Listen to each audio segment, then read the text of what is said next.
Every day, thousands of food delivery riders race through traffic to make sure our food arrive on time. But behind every delivery, there is a hidden cost. Back pain to muscle strains, these ergonomic risks are often ignored, even though they affect riders physically and mentally. Before we begin, let us first introduce our group member. That is NURFATIN NABILAH binti KHANAFI, followed by SABRINA BATRISYIA binti Muhammad FADZLI, and also FARHAH binti NAZRI. In this video, we will uncover the unspoken risk, ergonomic impact of motorcycle types used on food delivery riders. Food delivery riders are one of the growing workforces in Malaysia, especially after the COVID-19 pandemic. However, their occupational health and ergonomic well-being are often overlooked. Riders are often exposed to prolonged sitting, repetitive posture, and vibrations from their motorcycles, which may increase the risk for musculoskeletal disorders. Based on previous REBA studies that have been conducted, it is reported that many riders experience medium ergonomic risk, especially lower back discomfort. Therefore, our study today focuses on how the different types of motorcycles influence rider postures and ergonomic risk. Now moving on to the literature review sections focusing on act and policies. So in Malaysia, food delivery platforms such as GrabFood, Foodpanda, Shopee Food currently do not provide strict policies on specific motorcycle type that need to be used by the riders. Instead, the main requirements is that the rider must use registered vehicle that complies with road safety regulations. This means that the choices of motorcycles is often influenced by cost, by efficiency and practicality rather than ergonomic sustainability or rider comfort. So globally, most motorcycle-related regulations also mainly focus on crash preventions and also safety features such as helmets, ABS, braking systems, and licensing requirements. Ergonomic aspects such as seat height, handlebar positioning, and also vibrations, exposure, regulations still rarely emphasized in policy framework. Now, moving on to the health impacts and the ergonomic assessment of food delivery riders.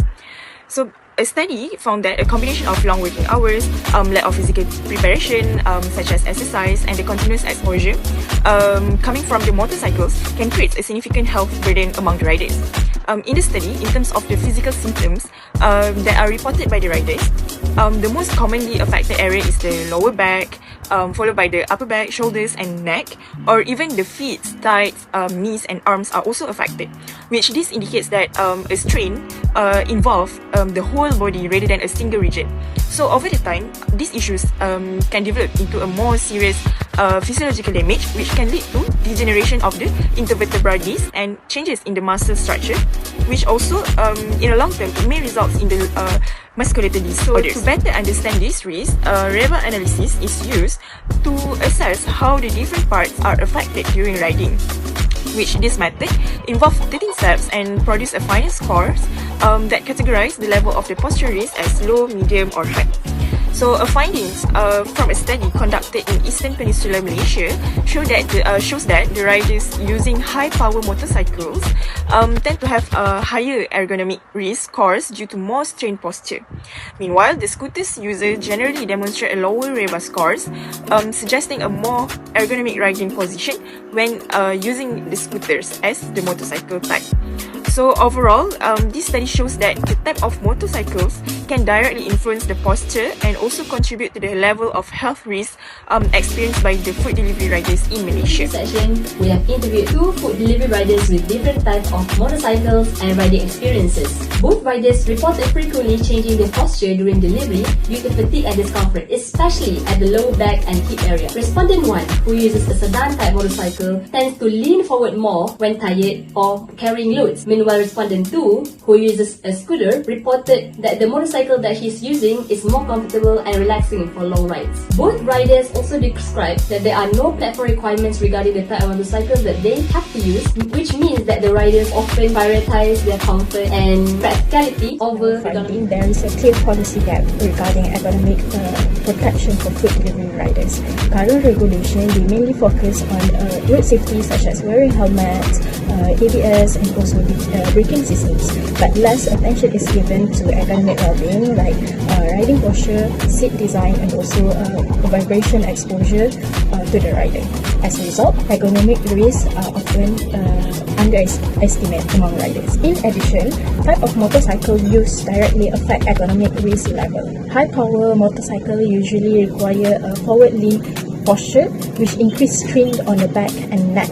Meanwhile, scooters provide more upright posture and lower NSD risk. However, many riders prioritize cost and fuel efficiency over ergonomic comfort due to financial limitations, such as mentioned by Sabrina before. So to address this issue, several suggestions can be implemented. First, policymakers should enforce working hour and vibration exposure limits to reduce long-term health risks among these food delivery riders. So by limiting excessive riding hours, riders can have sufficient rest and also can reduce their continuous whole body vibration exposure that may contribute to NSD.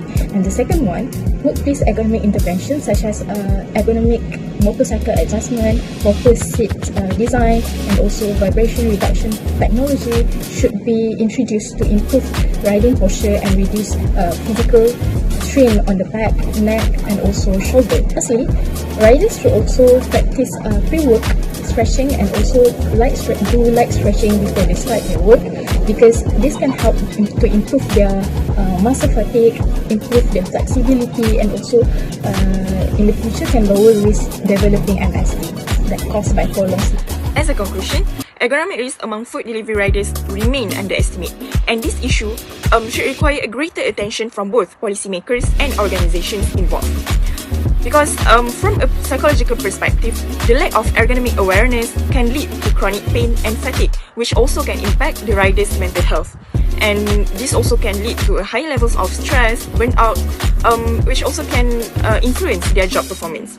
Therefore, we believe that this issue should be understood as an interaction between the external factors, such as the work environment or even the type of motorcycles used, and the internal factors, such as the rider behavior or even the rider preparation, to overcome these issues. Hence, to effectively improve this situation, it is important to address both aspects by implementing a better ergonomic designs and increasing the awareness through the targeted interventions, and as mentioned by FARHAH earlier. That's all from us. Thank you.